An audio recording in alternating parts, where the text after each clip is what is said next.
Good morning. Welcome to the Tuesday edition of your breakfast on Leadership Television inside Nigeria. My name is Winifred Ugbebo. Today is May 20th, 2025.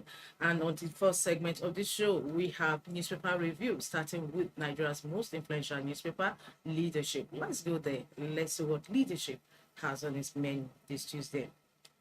Leadership's leading story says 22 months after state of emergency on food security, not yielding results.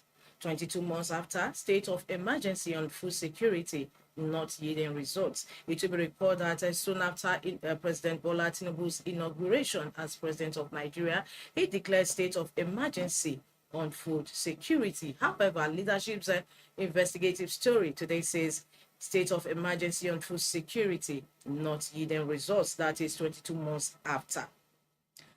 The kickers to that story say stakeholders blame federal government's approach, say Nigeria's slow in technology adoption. Why trend will persist, AFAN president. US, Netherlands, Brazil, others big.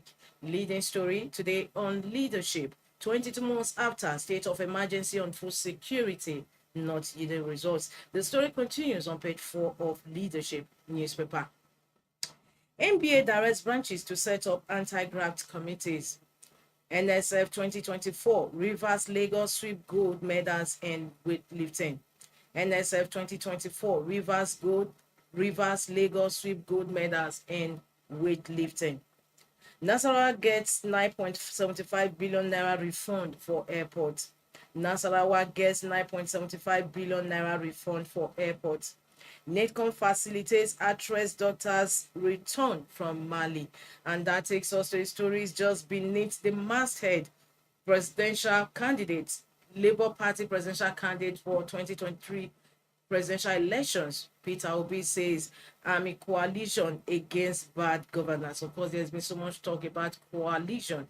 And yesterday, a leading national newspaper reported that the presidential candidate for Labour Party in 2023 presidential election, Peter Obi, was given a mark for VP position to former Vice President Atiku Abubakar in a coalition talk. However, in response to that, Obi says, I'm a coalition against bad governance. That takes us to a story on the business boss of leadership. It's a story that has broken media reportage yesterday when the story broke. It says Supreme Court affirms heavy damages against Fidelity Bank.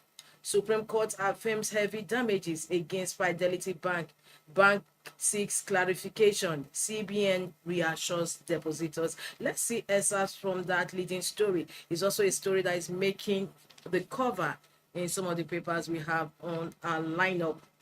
The Supreme Court of Nigeria has upheld the rulings of both the High Court and the Court of Appeal in protracted legal dispute between Fidelity Bank PLC and Sagacom Concepts Limited, an Italian-based firm.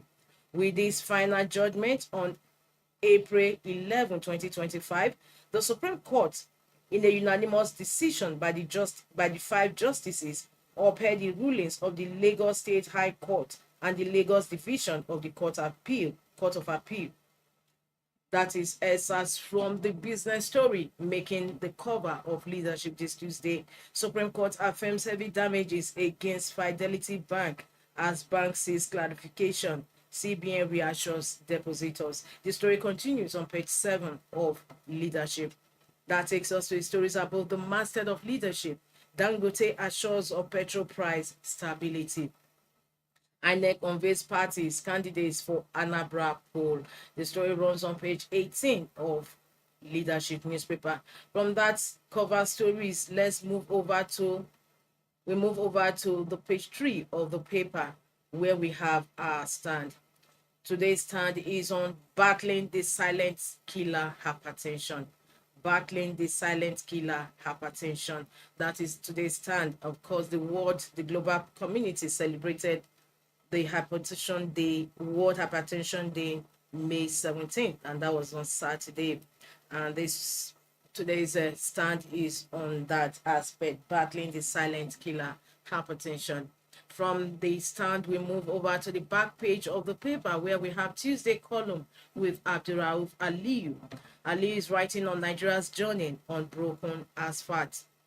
And the quote we have, if Nigeria wants growth with depth, not just growth by inertia, then it must stop expecting miracles from its bike men and start fixing the asphalt they ride on. Today's column, Tuesday column with Abdurrauf Aliyu writing on Nigeria's journey on broken asphalt. From there, we move to Ghana Must Go, the human part of the back page. The news says obedient elders, shadow cabinet, Utomi's proposal timely. That is coming from obedient elders. And Ghana must go answer. That is how you want to enter villa, is a question.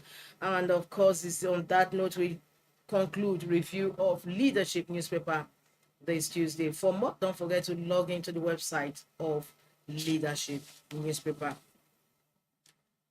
From Leadership, we move over to the next paper we have on our lineup this Tuesday, and that is the Punch.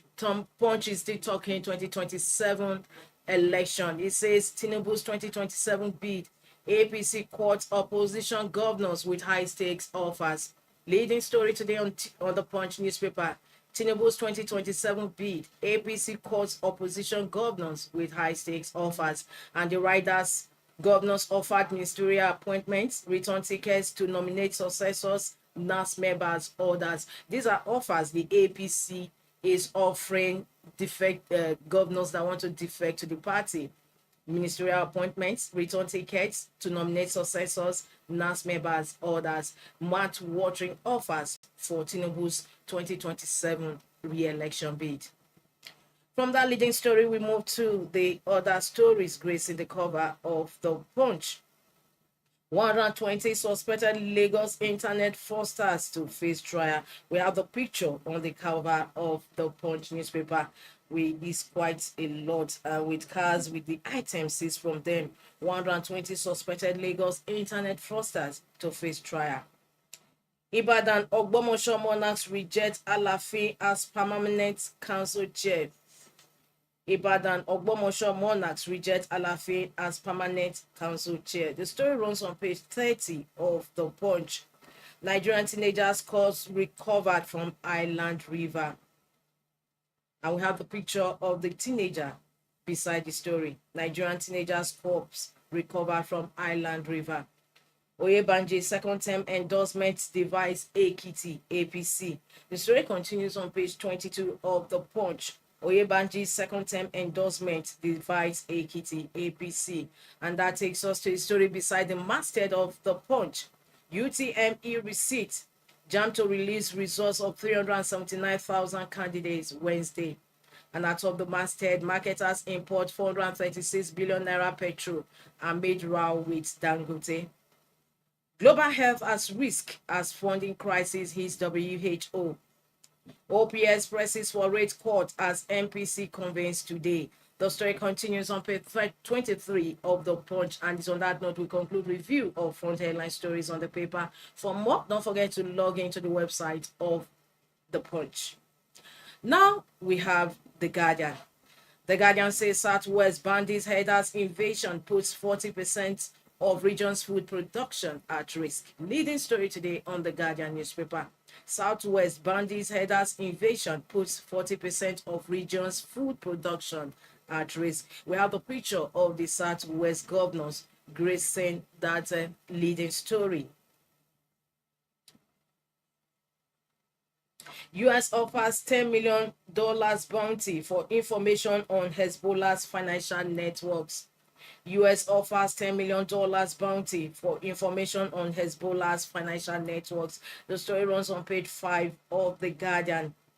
800 killed in 10 years as communal conflicts threaten Niger Delta's economy. Benue Assembly Speaker decries Rev summons advocates training for lawmakers. 2027, Obi set to declare presidential bid as Atiku exploits ADC alliance.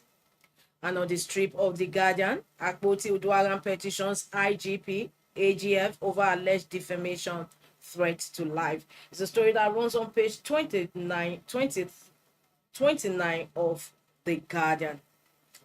From there, we move towards the masthead of the paper, where we have El-Rufai alleges corruption among judges, lawyers, seeks return of public trust. The news runs on page 3 of The Guardian. El-Rufai alleges corruption among judges, lawyers, seeks return of public trust.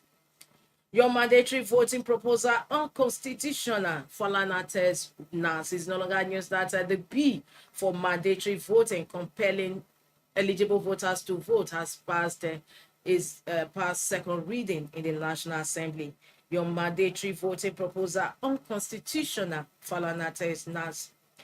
Navy destroys 468 illegal refineries as experts profile oil theft solution. The story continues on page 3 of The Guardian. It's also on this note we conclude review of front headline stories on The Guardian this Tuesday. Don't forget to log into the website of The Guardian for continuation of these headline stories, inside stories, and the editorial for the day. Meanwhile, we moved over to the next paper on our lineup, and that is Nigerian Tribune. Today's leading story on Nigerian Tribune says Ejun Bagudu Tijani rekindle hope on Nigeria's economy. Capital market key to achieving 1 trillion naira economy, Finance Minister. Economic reforms on course, Budget Minister tells World Bank. Digital economy attracted $191 million FDI, foreign direct investment in first quarter, Minister. $2 billion fiber infrastructure rollout set for fourth quarter. These are kickers to the leading story on today's Nigerian Tribune. Ejun Bagudu Tijani rekindle hope on Nigeria's economy. Other stories gracing the cover on the Nigerian Tribune today say shadow government, DSS acted within bounds, legal expert. Ibadan Airport will begin international flights early next year, or your government. Obi clarifies stance on 2027 coalition, says he remains in Labour Party. National Constitution Summit, the Patriot Southwest delegates meet in Lagos Thursday. National Constitution Summit, the Patriot Southwest delegates meet in Lagos Thursday. Labour Party factions clash again. OT Nenadi Usman-led NCC seeks court order stopping Abure from parading himself as chairman. Is another exercise in futility, spokesman. The story runs on page 15 of Nigerian Tribune. Labour Party factions clash again. OT Nenadi Usman-led NCC seeks court order stopping Abure from parading himself as chairman. Is another exercise in futility, spokesman. The story runs on page 15 of Nigerian Tribune. From there, we move to the stories up top. The masthead, local government financial autonomy, 1 year after Supreme Court judgment yet to be implemented. There's a story that continues on page 15 of Nigerian Tribune. Local government financial autonomy, 1 year after Supreme Court judgment yet to be implemented. Konuato VCs released 50 billion naira end allowance, not for ASU members alone. The story is on page 3 of Nigerian Tribune. Is an issue that has continued to generate controversy and tread the fabrics of the high institutions of learning into shreds with the federal government's released 50 billion naira allowance to the lecturers. From Nigerian Tribune, we move over to the next paper we have on our lineup, and that is Blueprint this Tuesday. Blueprint says federal government unveils $2 billion fiber infrastructure. Digital economy attracts $191 million FDI.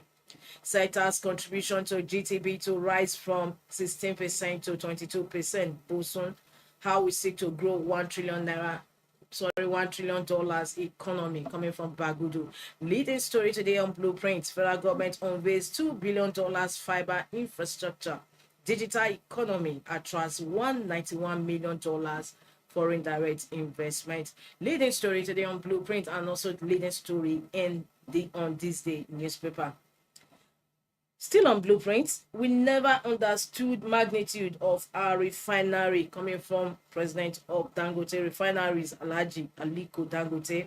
We never understood magnitude of our refinery. Over dependence on oil making our economy.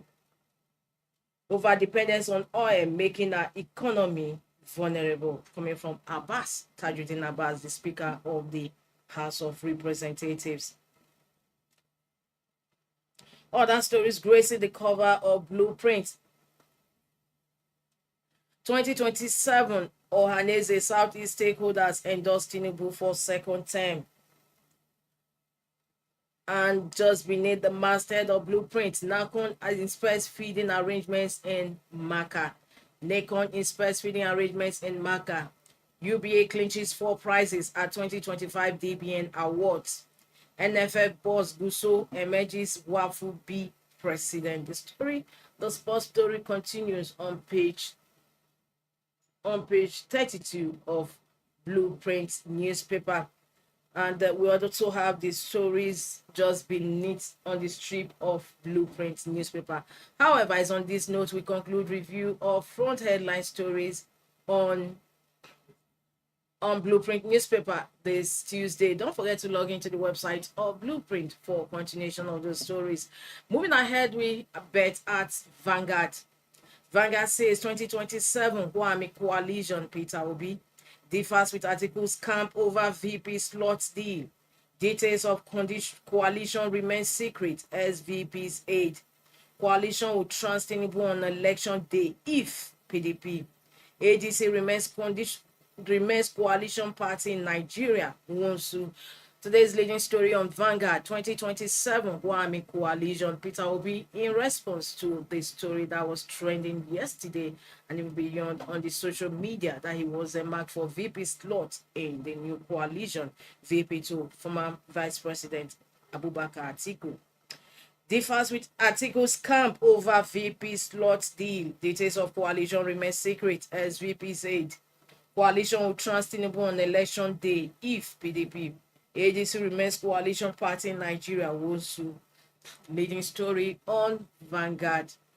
We have the picture of the bishops in a photo with President Bola Tinubu at the Vatican during the inauguration of Pope Leo XIV on Sunday at the Vatican City.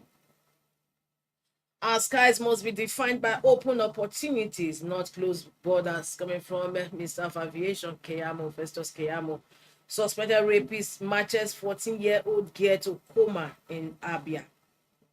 Second leading story on Vanguard. Hardship, mental health crisis looms family physicians. Hardship, mental health crisis looms family physicians. Underneath that second leading story, Tinubu can't afford renewed crisis in Ogoni by forceful oil resumption. Mosop. Sani MBF disagree over cause of insecurity in northern Nigeria.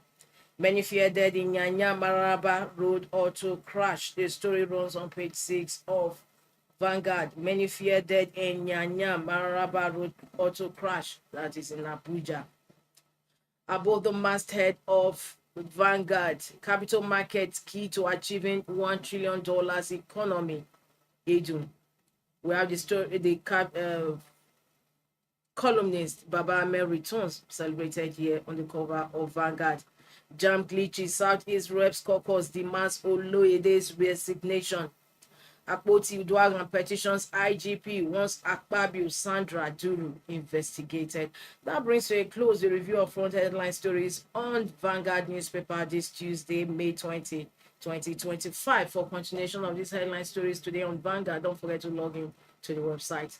It's also on this note we bring to a close the first half of this newspaper review on your program Inside Nigeria. The second program half of the program is coming in shortly with our guest in the studio. Don't go away, stay tuned.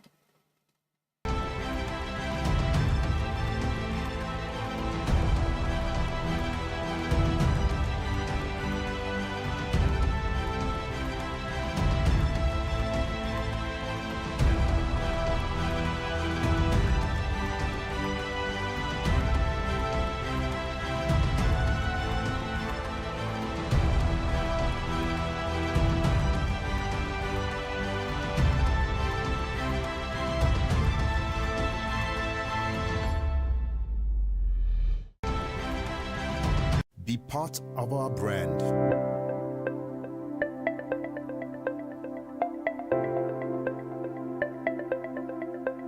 Leadership for God and country.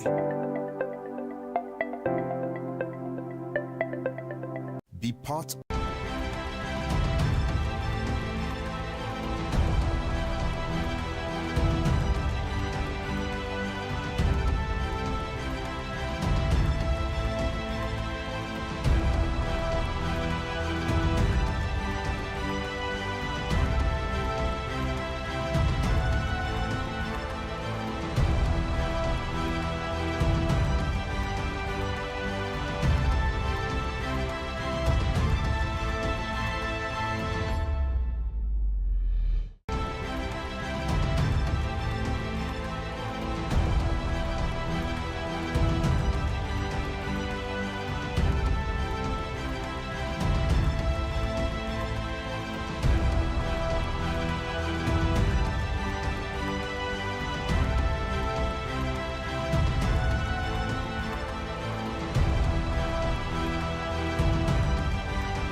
Yes, good morning and welcome back to your program Inside Nigeria, your breakfast show on Leadership Television. My name is Winfred once again, and of course I have my Tuesday guest in the studio. He's a public affairs analyst, Mr. Benedict Aguloyi.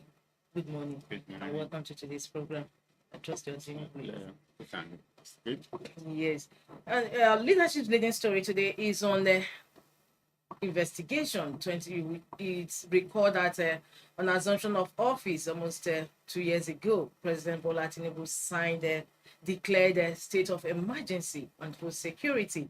However, leadership's findings discovered that 22 months after the state of emergency declared by President Bola Tinubu on food security is not yielding results.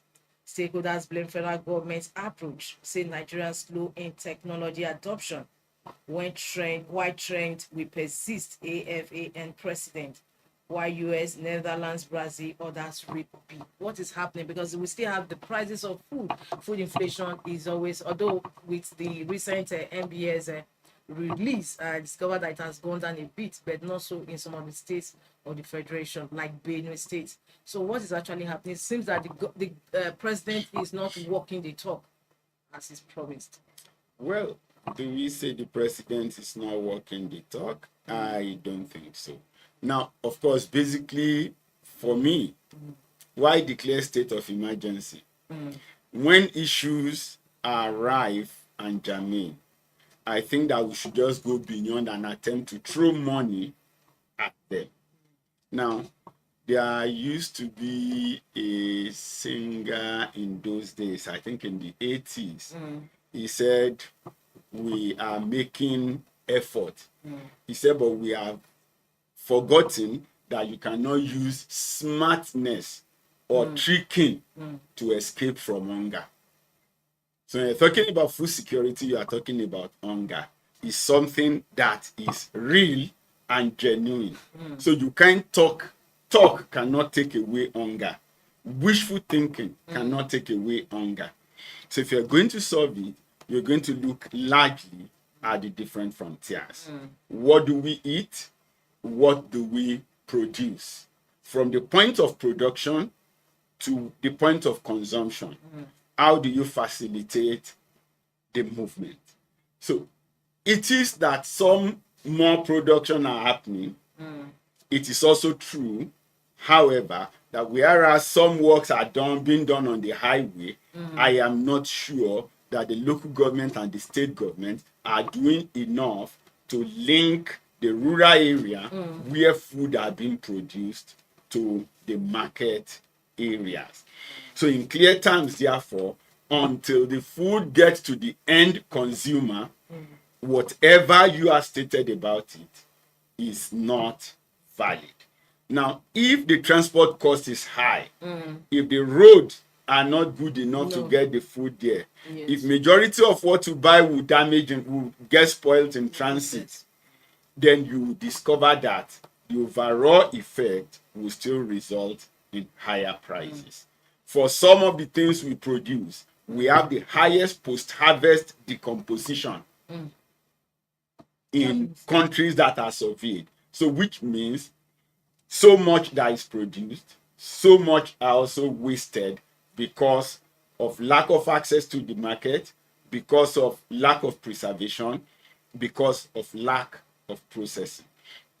Now, when you say engage agriculture, if you cannot ride a bicycle to a farm, is it the same farm you are now going to drive a tractor to go there and work? That's a loaded question. So when people talk about technology, no, there is the people, there should be process, and then the technology must match the people and the process. If you just invest in technology without it matching the need of the people and the process, it will still amount to waste of money. Because technology also will continue to evolve. A few months ago, and so it will soon become obsolete. Actually distributed some tractors to some state governments. Yes, of course, we've seen the Niger State governor do some bid. We've seen some states in the southwest do some bid. We are now seeing Kaduna and some other states in the north doing some bid. But like we are saying, it's to get the tractor and get the food produced is one.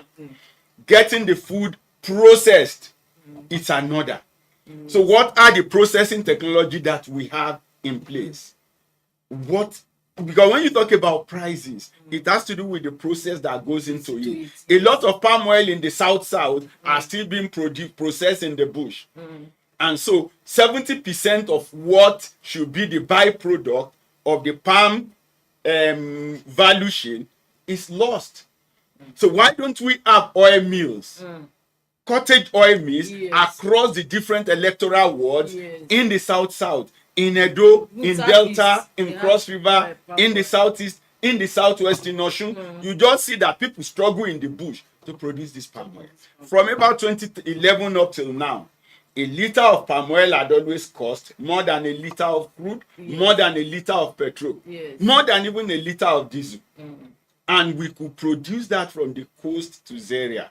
Where is the deliberate effort, whether by the local government or the state government or at the federal level, to ensure that you can do processing with ease within your locality? So it's not just declaring state of emergency.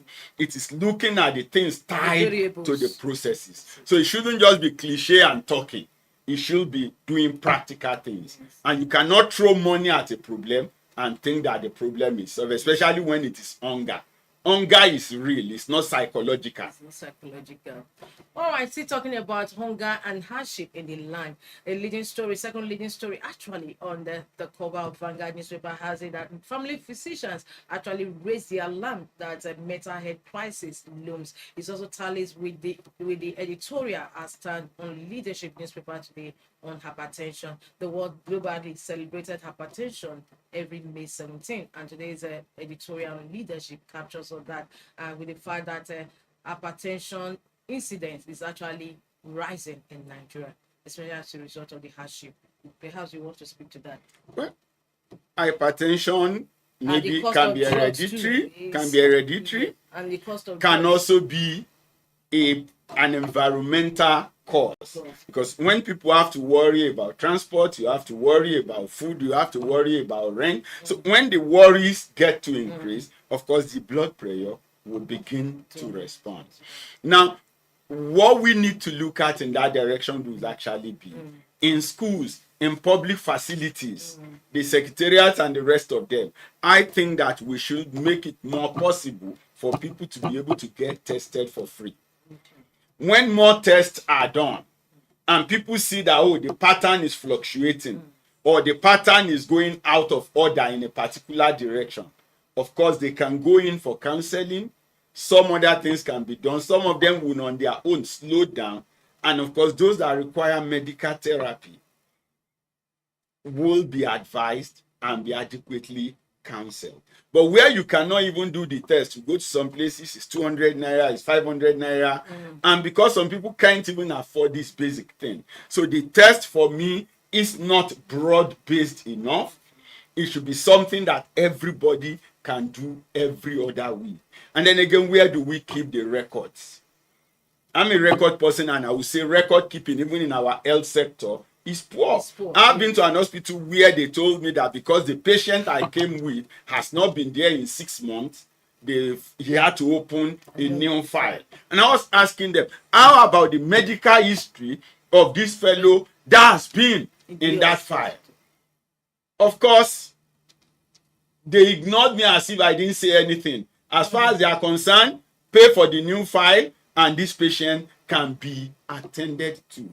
So sometimes when you are talking about a crisis point, what is the reference point that you're actually measuring the BP of the individual again? Is it just a range? What is the reference? When nothing was wrong with this patient, when he was growing up, in the last 2-3 years, what has been the average sugar level? What has been the average BP?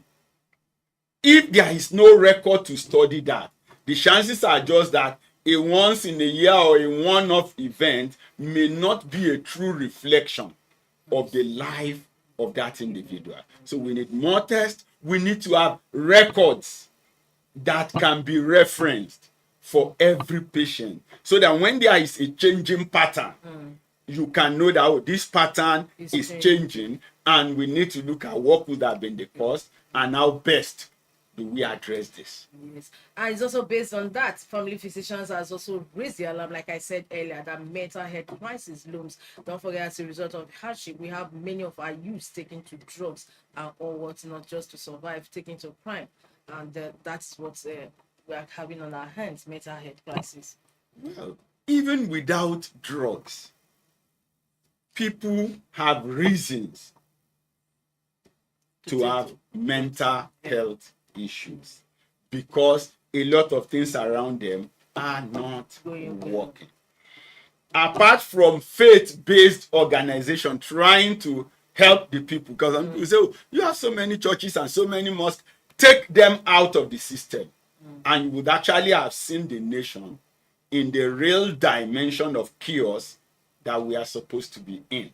But what has happened is, because of faith, because of hope, and the rest of that, a number of people are able to still keep their madness in check. Otherwise, a lot of things are spiral out of control that you will discover that people may not actually be able to sustain their sanity.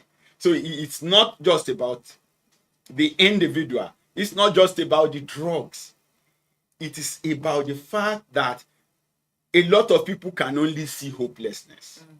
A lot of people are deprived. A lot of people are abused physically and mentally. We are insulted on a daily basis.